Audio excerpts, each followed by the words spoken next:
Hello and welcome everyone to our webinar today, Global Competence Strategies for the World Language Classroom. I'm Philippa Rappoport, the Manager of Community Engagement here at the Smithsonian Center for Learning and Digital Access. Our guests today are Vicky Masson and Marcela Velikovsky.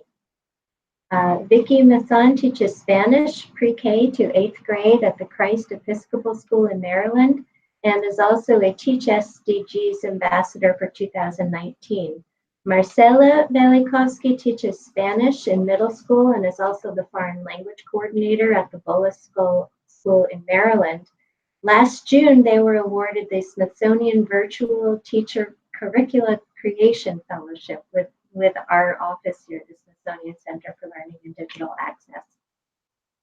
We're also assisted behind the scenes by colleagues at the center here, Ashley Naranjo and Tess Porter.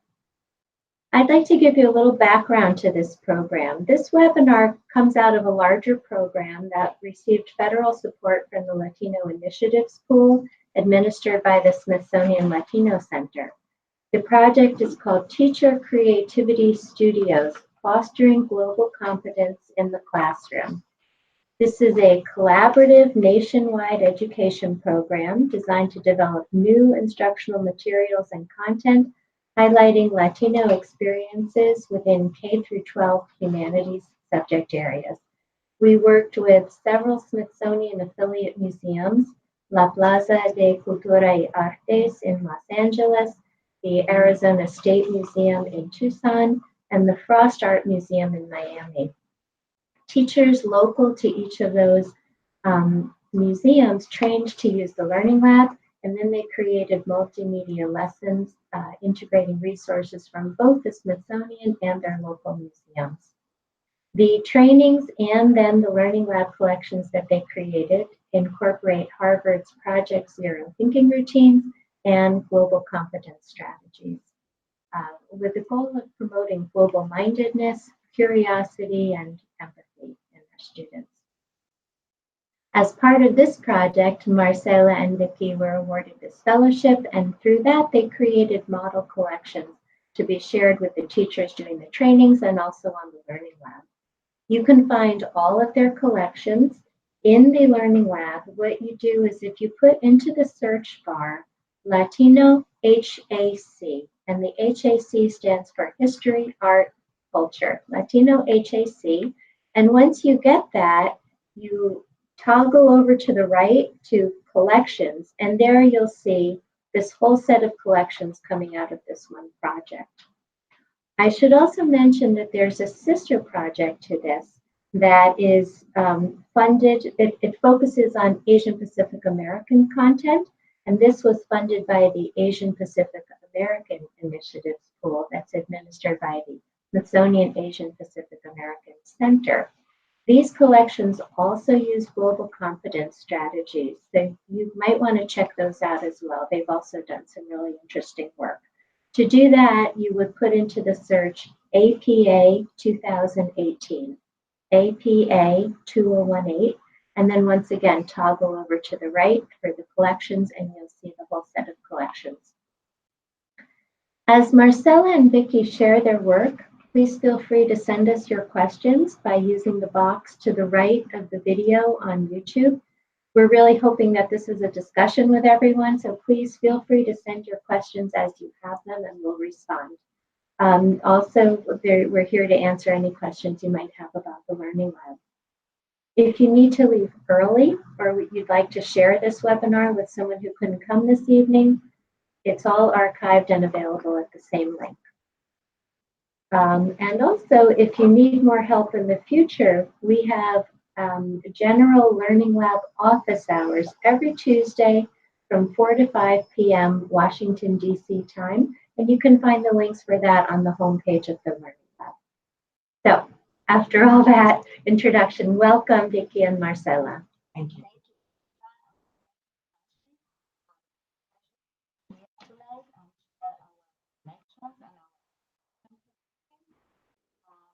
We work together.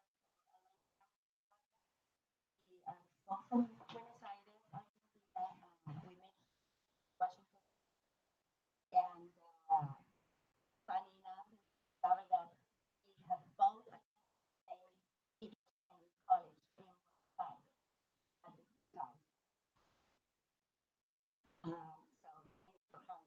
Wonderful. I'm so glad that you're here. So Vicky and Marcela are going to share with you 3 collections that they created through this project. And as I mentioned, you can see all of those by putting Latino HAC into the search function. They're all under one grouping, which is called People, Place, and Time, How Art Reflects Culture. The first collection that they'll talk about is Night of the Dead by Alan Crane. And here you can see sort of the beginning page of this collection. They'll also talk about Caja de Memoria Viva Dos. And here's that collection there. And then the third one that they'll talk about is Mendes versus Martinez, 1947. Now, for the purposes of this webcast, they have created one collection that has sort of the highlights of what they want to share with you this evening. Each individual collection is, the links for those are inside the description section of this collection, and we'll also post that in the chat section of the webinar this evening. One other thing to mention is that you can always copy and adapt these collections if you want to, use it or adapt it yourself. What you do is when you're in the collection, you go up to the top right, and there are 2 overlapping boxes, and you would click on that, and then you would save it as your collection. The attribution back to the original author is never lost. So, Marcela and Vicky, what were your goals when you were creating these collections? Great question. These collections highlight Latin American art. And you know that culture shapes the way we see the world, others, and ourselves. These collections are called People, Place, and Time, How Art Reflects Culture. Culture has practices, products, and perspectives, and these show, they are shown in the art, and they show how our place in history, our past, influence our present and who we are, and who we want to become, and who we want to be, in geographical, social, and historical contexts. We are language teachers, so we wanted to use the authentic resources from the Smithsonian in a way that we could integrate in the foreign language classroom to boost proficiency in all the modes of communication in the foreign language. So that is in the interpretive, reading and writing, and listening and reading, presentation and speaking, presentation and writing, and interpersonal speaking as well. So we also integrate that in a way that is cross-curricular, so you can also do projects with other teachers in your school and work interdisciplinary. The idea is that our students develop global competence and empathy and learn about the world through art and in the foreign language. Right. Now, you also incorporate global competence strategies into these lessons. Can you talk a little bit about what those are? And people are saying that they're not hearing you as easily. Okay. So just try to speak a little louder, come a little closer, and let's see if that helps.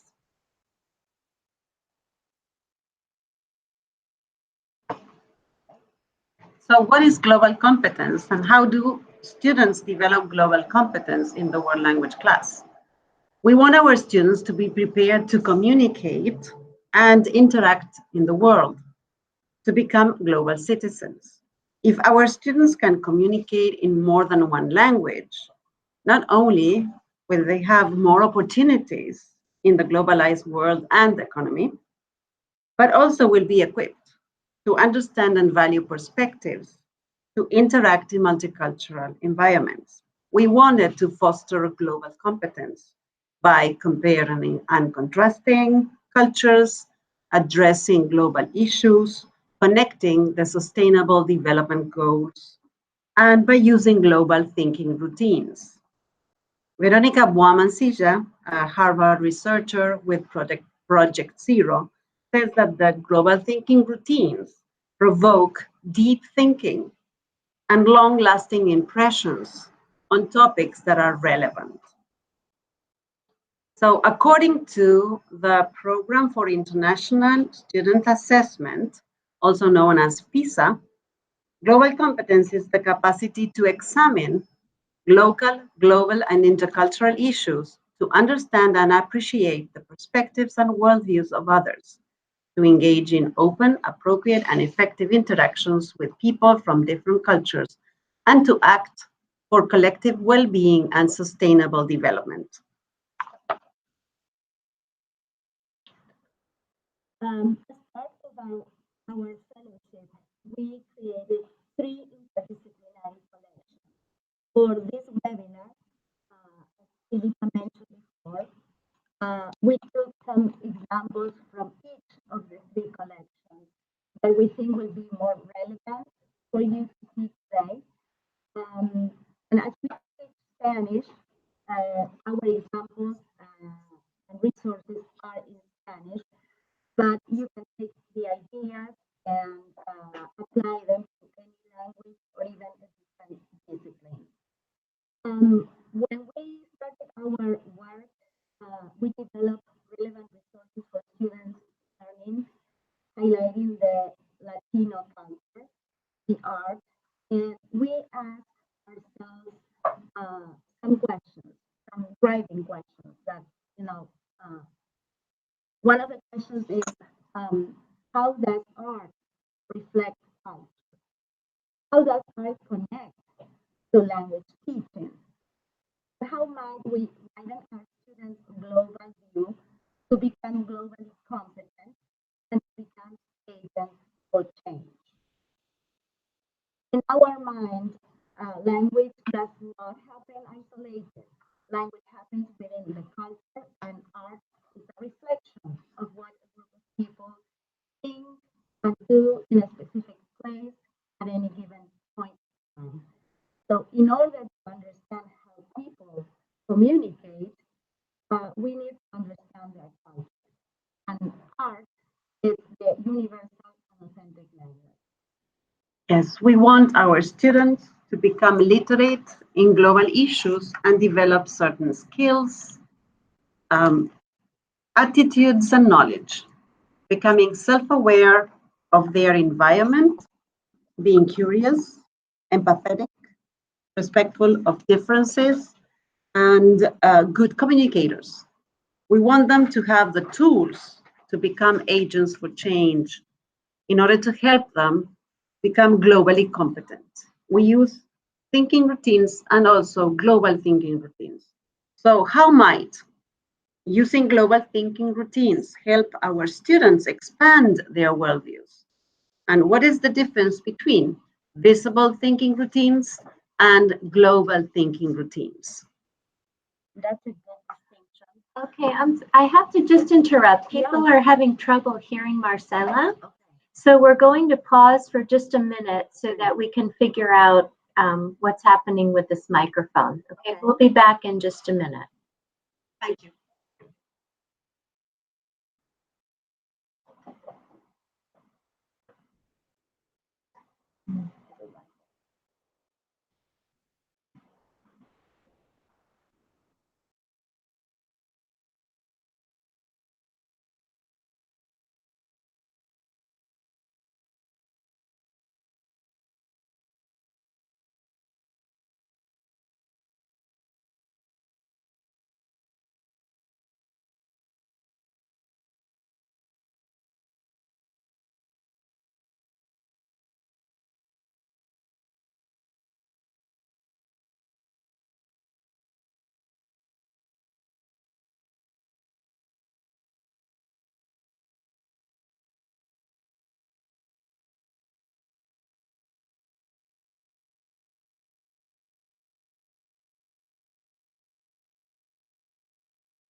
We're back. Okay, We're back.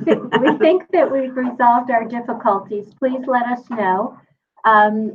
So Vicky was talking about the difference between global thinking routines and visual thinking routines. Mm-hmm. Yeah. Do you want to talk about that, Marcela? Sure. Okay. Visible thinking routines are simple structures that promote students thinking, like the think, pair, share routine. Global thinking routines, on the other hand, are simple patterns of thought used repeatedly to facilitate the development of global competence among learners. They provoke deep thinking and long-lasting impressions on topics that are relevant to students. According to Veronica Boy-Mancilla, global thinking routines are meant to be used frequently across content over time and as integral part of the learning environment, not isolated. In the collections, we used 3 global thinking routines. We used circles of actions, step in, step out, step back, and the 3 whys to help our students think critically and develop empathy. Wonderful, thank you. So let's turn to the first collection that you'll be talking about. This is the one, Night of the Dead by Alan Crane. Can you talk a little bit about what is this collection about? Why did you choose this topic? This collection is about the celebration of Day of the Dead. It's a common celebration in Spanish-speaking countries, and the importance of understanding the perspectives of another culture. The idea is that our students learn about how this day is celebrated in different countries in Latin America and find similarities and differences between Hispanic cultures and their own.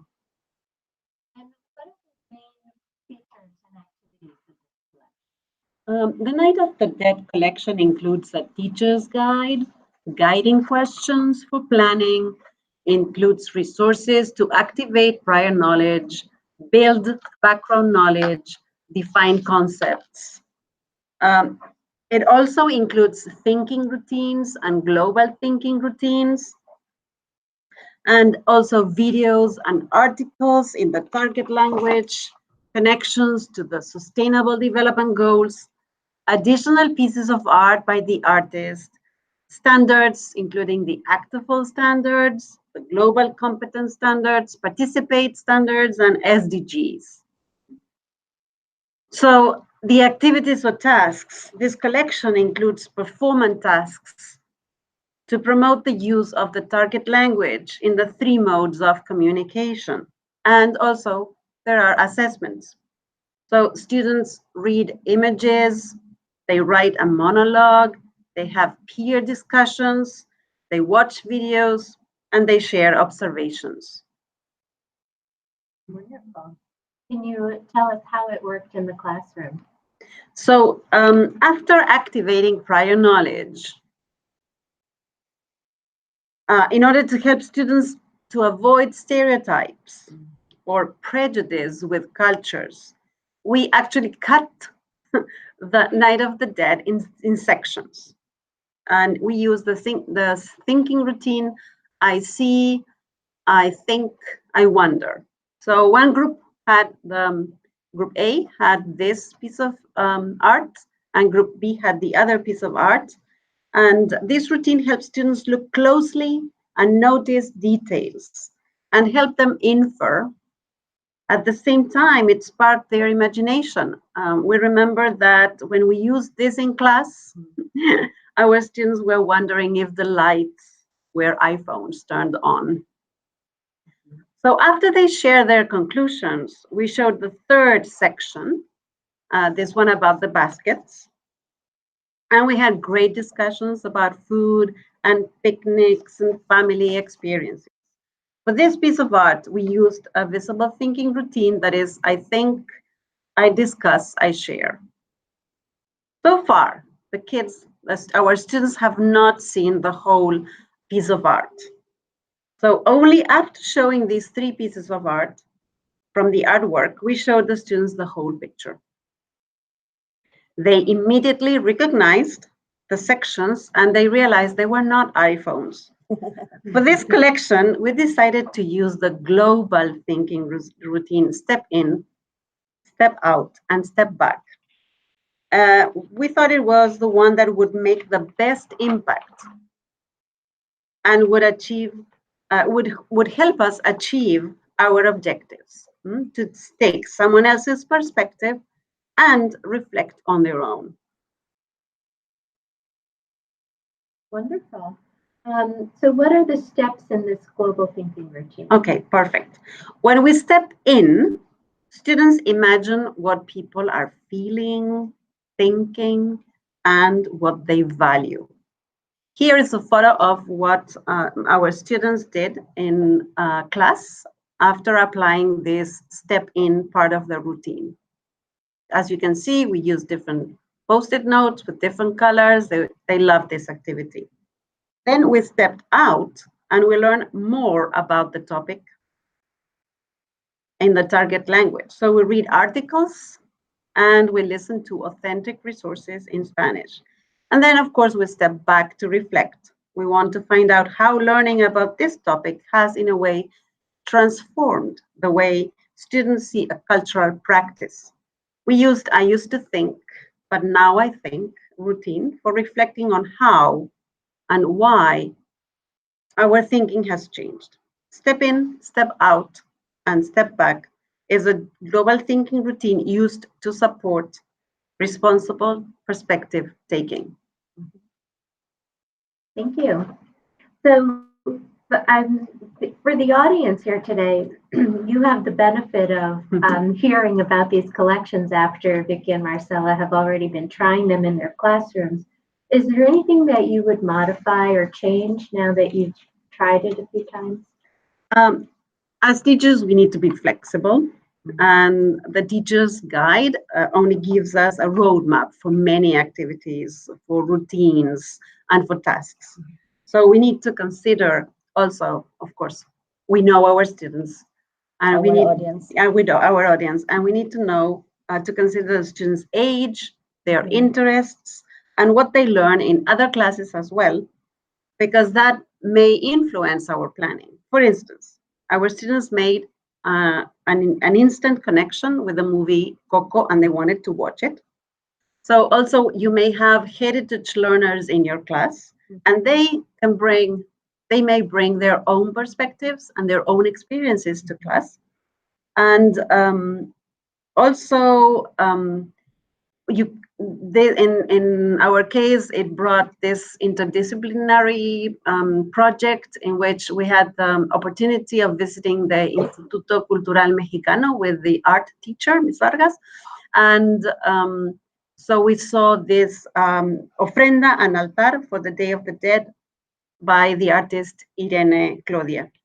And of course, we have to prepare the students for the field trip visit. Mm-hmm. So we have a question from the audience. If you were to summarize it, what would be the takeaway from this collection? I think the takeaway would be how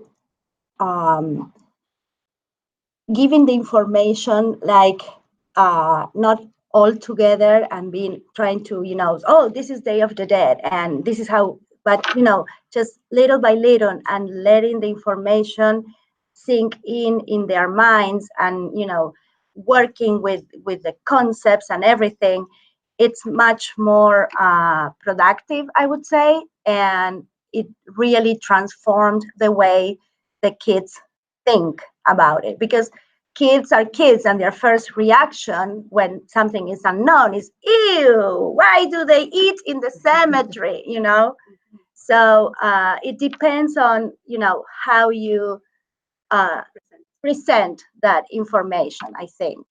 And we had other experiences doing just that, and it was not as productive as when we tried this way.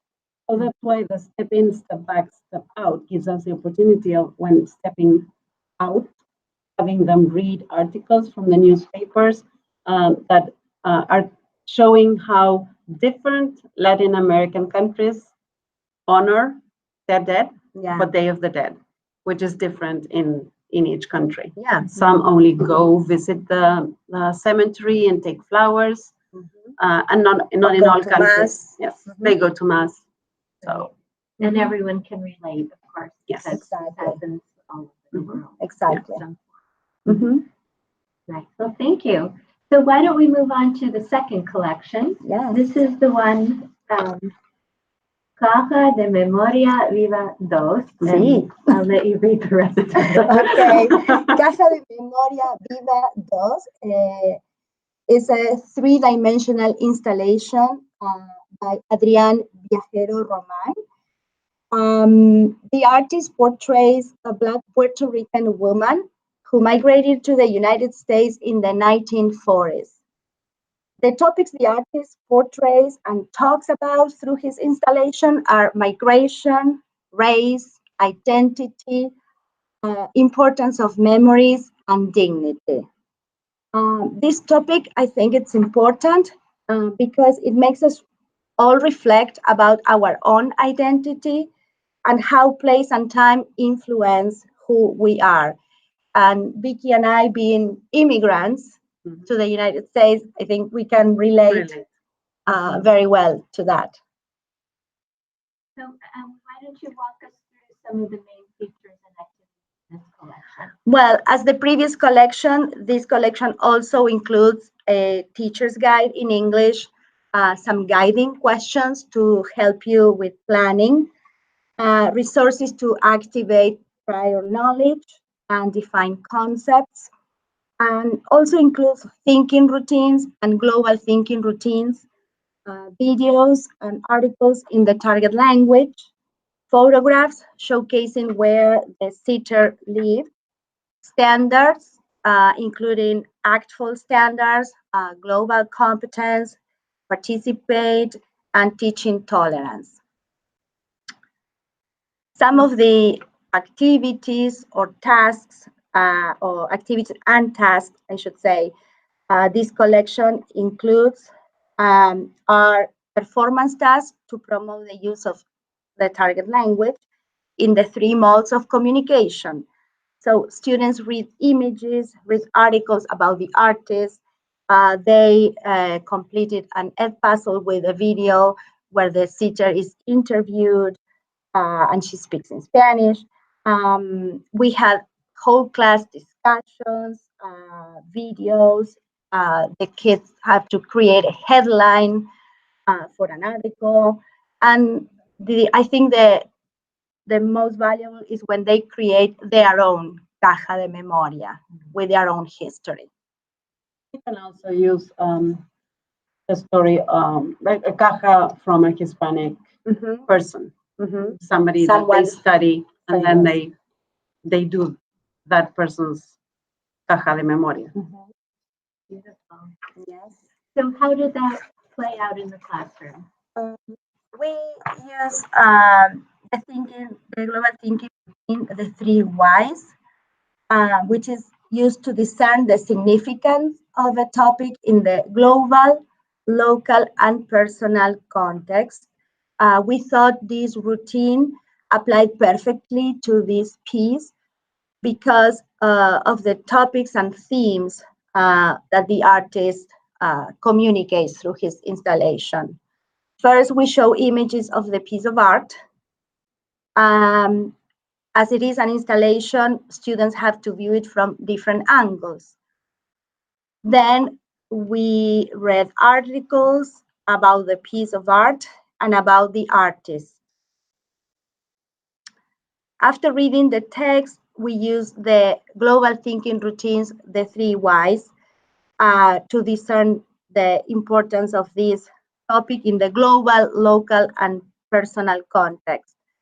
Because of this, our students need to have an understanding about the cultural and the social context of this installation. In this routine, we take into account the topics the artist portrays and talks about through his art, which are migration, race, identity, the importance of memories, and dignity. And we ask our students why might learning about migration, race, identity, etc., matter to me, why learning about these topics matter to people around me, my family, my friends, community, and why it matters to the world.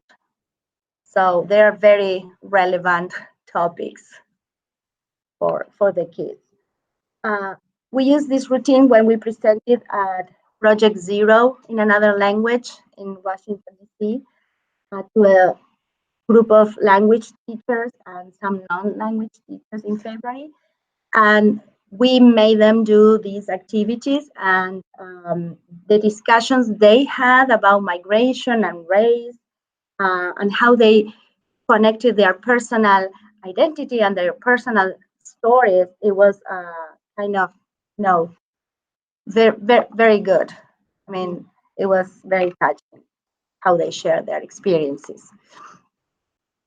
So, do you have any ideas about how you might modify this moving forward?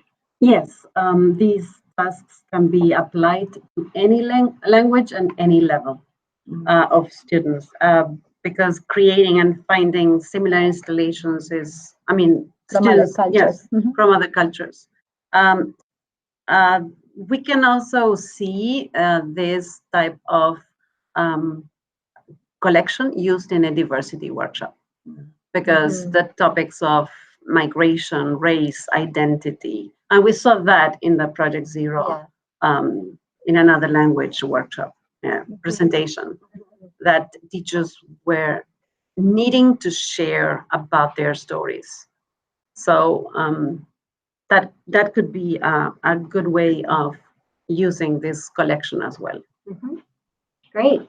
I should add, all these tiles that you're seeing with global thinking routines, if you put that in the search function, you'll also find all these tiles, and then you can just hit the box with a plus in it and pull it into your collection. So why don't we move on to the third collection now? Sure. This is the Mendes versus Westminster. So this collection, we used a stamp from the National Postal Museum and about the Mendes versus Westminster 1947 legal case that ended segregation in schools in California. This was after World War II. This case happened 7 years before the famous Brown versus Board of Education, and actually the same lawyer was at this first trial or case, and he used most of the strategies from this case into Brown versus Board of Education. The topic is important because students learn about inequality and discrimination and how it relates to their lives. We use the global thinking routines to foster a disposition to participate in local, national, and global levels. So some of the main features this collection presents and activities includes, again, the teacher's guide or roadmap in English, guiding questions to help you with planning, activities to promote or to activate prior knowledge and build background knowledge, define concepts, global thinking routines, and videos and articles in the target language, photographs of Sylvia Mendes, the protagonist in the case, SDGs or Sustainable Development Goals, standards, including ACTFL standards, global competence, participate, and teaching tolerance.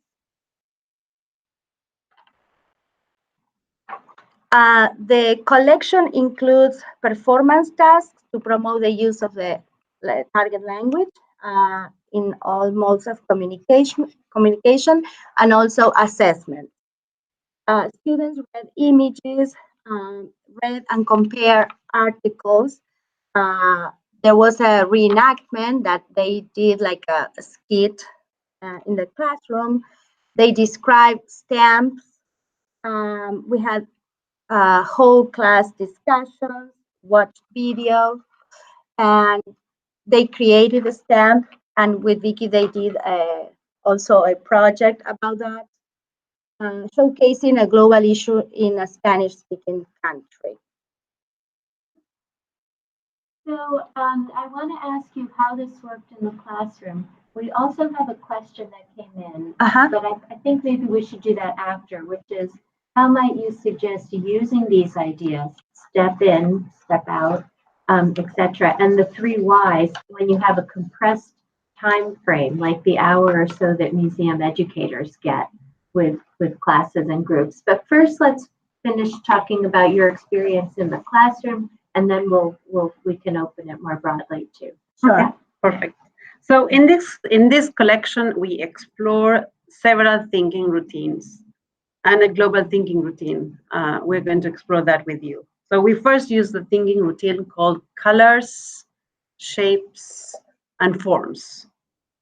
Sorry, colors, lines, and shapes. Okay. We are not art teachers. Yeah. Right? Here, students observe the art and describe its colors and lines and shapes. It seems simple, but it is a very effective thinking routine. This routine helps students slow down to focus on the details. When we did this routine in class with 8th graders, we noticed that little by little, they engaged with the artwork, noticing more and more details. In class, after doing this routine on colors, lines, and shapes, we did another one called Think, Puzzle, Explore. When we asked the questions related to the routine, students exploded with answers, like 8th graders. What do you think you know about the art? What questions or puzzles do you have?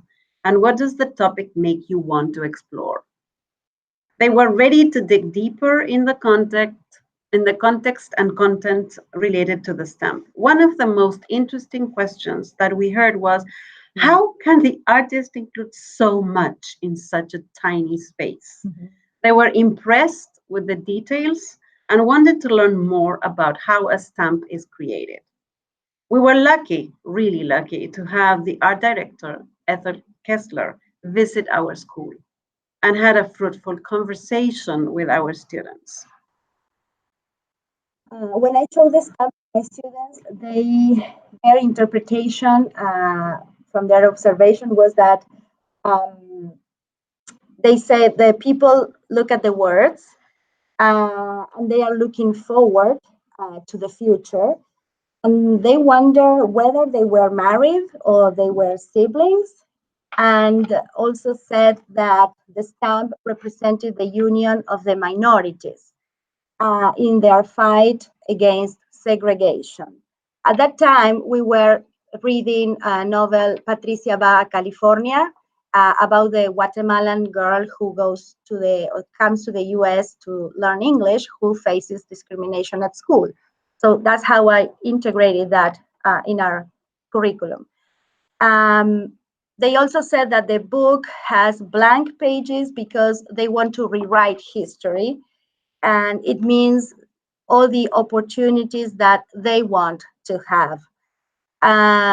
For them, the sun represents integration, while the starry night represents segregation.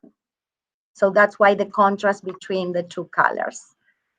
And you can see the notes that Marcela took in class in the webinar collection as well. Mm-hmm. So after that, we showed our students some pictures from the OCR, the Orange County Register, and they had to discuss them in 90 seconds. So can we show that one? Perfect. Thank you. The picture shows Sylvia Mendes. The picture shows Sylvia Mendes first together with a stamp. Then Sylvia Mendes receiving the Medal Freedom from President Obama. And then the picture of Sylvia Mendes when nowadays, and when she was during the time of the case in 1947. This activity brought the stamp, that 1947 stamp, to their world, to the students' world, as it connects the protagonist of the legal case to her relevance in present time. With this example, it's easy for students to connect to the topic they are studying with the SDGs as well. As language teachers, we strive to widen our students' worldviews. Besides using the global thinking routines, we believe it's also important to connect the topics we do to the Sustainable Development Goals. And we do this connection very often in class. The Sustainable Development Goals is a plan of action that serves as a framework for people, planet, prosperity, peace, and partnerships. It is where our students are needed as agents for change. As the SDGs are a call to action, using the global thinking routine, circles of action, fosters a disposition to participate, and it seems very appropriate for this project. The SDGs is a framework we use to help students expand their worldview so that they move from their inner circle to the community and to the world, and have them see that they can contribute and make change happen. So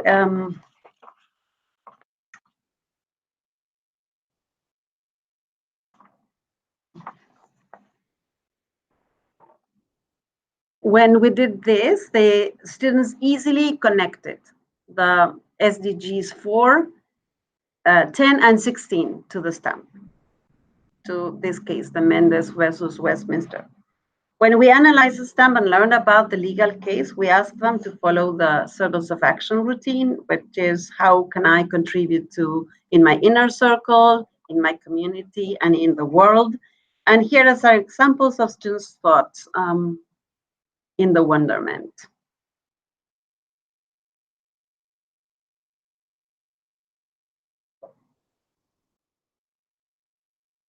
So if we scroll down there, where you see the movies, okay, not that one, the Corazón de Costa Rica. Okay, so there are different movies that they created, and in this case, what they did, we did the stamp project, and the stamp project has a lot of different steps. And the important thing is that we did interpersonal activities and routines and tasks. We did a presentational, we did interpretive activities. So if you have the time at home later, you can watch these videos about the project in which they connect the SDGs to a topic in the world and from a Spanish-speaking country. So how much time would it take for an entire lesson to do all of the activities in one of these collections? That's a great question. I personally, I have not done the whole collection from start to finish at the same, as a whole unit. We've been using bits and pieces according to how we present the topics in our, based on our curriculum. The collections are pretty brand new. We published them in September, October of 2018. So probably next year, having already the collections in progress and having tried many of these activities, will be possible to, do it completely. So, but not needed. Not needed, no. Yeah. No. So Stephanie here was asking, how might you suggest using these ideas, step in, step out, and the 3 whys, if you had a compressed framework of time, like an hour for a museum visit, that actually you've sort of done that in a way, because you're not doing the entire collection. Right. Do you have any specific? You did that in one class, right? The sticky notes with the. Yeah, we did the sticky notes with the step in, the step in. We did it in one class. Then step back and step out. Yeah, I would say the follow up. Yeah, the step out may take a little longer because as we did it in the foreign language, we want the students to use all these resources in the target language. Now, if she's using English, that could be, much simpler and shorter because you do not need to present a different variety of resources to learn about the topic. The important thing is to try them. Yeah. The moment you try and you see what students get from the exposure to these global thinking routines, that's the moment in which you say, yes, they're worth it, and I need to use more of them in class. Yeah. And yes, these collections are great. They are full of ideas, but actually you need to pick and choose to what works for your classroom, your curriculum, and your style. The age of the students and their interests and where you are in the process. Yeah, great. We think like our classroom is like a laboratory where we try things, and if they don't work, okay, we move on and we learn that this way didn't work and we try it again a different way, or we just discard it and try something completely new. Don't be afraid to try and be wrong because we are all the time. We are teachers, so and we have fun doing that. But the global thinking routines, they work. Yes, they work, and it's good to move students from their inner circle to a wider. And in that sense, we're including everybody because we're including the world, and so everybody belongs to the class. And you see the way they think change like that when you use those global thinking routines. Is amazing. Wow. So you can find all these ideas for these lessons in each of the individual collections. You can also search global competence or visual thinking routines on the Learning Lab, and you'll see there a wealth of tiles with all these different strategies, and you can pick and choose what you might want to try. I wanted to ask if you had any ideas for modification of the last collection. Well, this collection can be expanded by including other people's struggles in the US. It could be Japanese internment or the African American or the civil rights movement experiences. And it could be used in, social studies or US history, as well as in any other foreign language or even English, English when they read, certain books that are related to these topics. So we have only about 9 minutes left. Does anyone have any questions for Vicky and Marcela?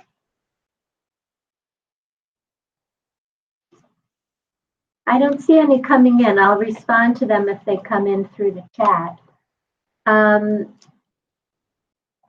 We can also just move on, and I'd like to show you just a few other resources that we have that you might want to use in a language classroom that also came out of the same project that was funded by the Latino Initiatives Pool, administered by the Smithsonian Latino Center. And this is a series of videos. So we're showing you the collection here. This is a series called Explore with Smithsonian Experts. And if you scroll all the way down to the bottom 3 rows have our newest videos that came out of this series of the grant series. And these are interviews, bilingual interviews with curators and educators from the Smithsonian. They are subtitled. And so this is another thing that you might want to use in the classroom. And you'll see there are also a few there also from the Asian Pacific American Initiatives School program as well. And all of these videos are also in other collections that use global competency strategies. Okay, I'm just looking to see what what questions have come in. What did you find in all the collections? Dale, could you maybe just explain that a little more? I'm not sure what that question is. What did you find in all the collections? What Did we find? Well, let's wait and see Okay. if Dale.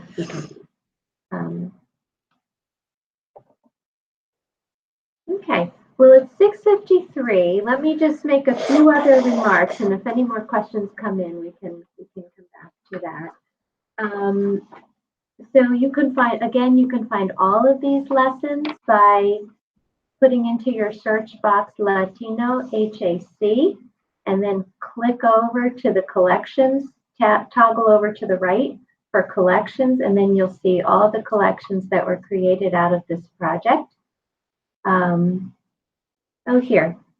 Wait, we have a revised question here. Did anything surprise you about the collection creation process or implementation in the classroom? I would say during the making the collections, we were actually blown away on how we started with a tiny resource, which is a stamp or an installation or and we didn't have any information. Yes. Except for, I like it. We had all these ideas, and little by little they were growing and growing and growing, and when we looked back, it was this huge amount of information and things, and we were like surprised at ourselves. I said, wow, we just put all that together. And it's great that it's everything together there, because it's like having a binder that we open and we have all the information that we want. And you can make it grow as you discover more resources and stuff that you want to include. And in the classroom, I think we both were blown away by the responses of our students. Like when I presented the stamp and they came up, with all those answers. I mean, I looked at the stamp and said, yeah, it's beautiful. It could say this, that, but they had those answers and thoughts that were wow. So kids always surprised us. So when you try things and you think it's going to be one way, expect the unexpected. Well, in my case, what surprised me is the visit of the art creator to the classroom, and it all happened because one of the project that they had to do was create a stamp. So in order for them to create a stamp, they needed to see stamps, and so I showed them the collection, the website from Ethel Kessler that has all the stamps, and they had to look at the stamps, analyze the stamps, compare stamps, and they realized that she was local. And so they wanted her to come. They wanted to visit her, a field trip to. They wrote a letter to her. So right? then, yes, I said, okay, let's do something. Write a letter, and they came with awesome written letters. I was blown away by that. I sent 3 of those letters to her, and she ended up coming and visiting the students in the class. And those conversations were amazing. And I learned that she's only one of 4 art directors that are allowed to create stamps For the post. Wow. So yeah, that was things that you don't think. You don't even imagine. Yes, you don't even imagine. They Magic happen. happens. Yes, magic Yes. happens. Yes. But you have to just do it and try again and see what happens. Yeah. Well, I think we could go on for hours, but we're running out of time before our lights get shut down. But I'd like to thank you both for being here. It's been a real pleasure and an honor to work with you this year on this project, and I know your collections will reach a lot of students. And thank you so much for coming. Likewise. Thank you You're so much. welcome. Yes. And thank you to Tess and Ashley for all the support Yes. throughout this. process. The process. Yes, The whole process. exactly. Thank you so much. Thank you. And for our viewers, this webcast will be archived. So if you came in late or if you want to share it with a colleague, you can find it at the same link. If you have any questions about how to use the Learning Lab, and please feel free to join us every Tuesday from 4 to 5 DC time. We have office hours, and you can find those links on the Learning Lab homepage. And thank you all for coming. We hope that you've enjoyed our webinar. Thank you. Thank you.